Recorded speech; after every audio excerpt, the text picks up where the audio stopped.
South लेगा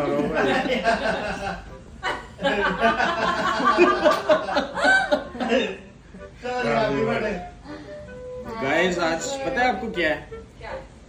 आज दाल कासा का प्रोग्राम है। जुमेरात है। आज फ्राइडे नहीं है, थर्सडे हो गया। आज थर्सडे है। फ्राइडे हो गया, 12 बज के ऊपर हो गया टाइम। 12 बज के ऊपर हो गया टाइम। और आज तारीख क्या? आज 26 गाल क्यों कटने लगा से? 27 नहीं है भाई, आज 27 है। 32 है। 2 महीने पहले 27 अप्रैल को मेरी सालगिरह थी। बिच बोली ना। 2 महीने पहले 27 अप्रैल को मेरी सालगिरह थी। और आज पता है क्या? आज कुछ भी नहीं है, हम वैसे ही बस केक काट रहे हैं। हम वैसे ही काट रहे हैं ये। एक मिनट।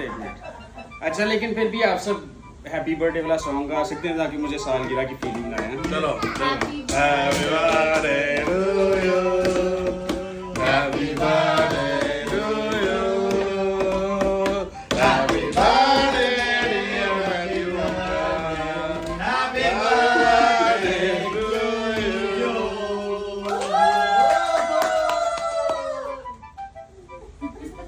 ओए आइसक्रीम वाला ना? वाओ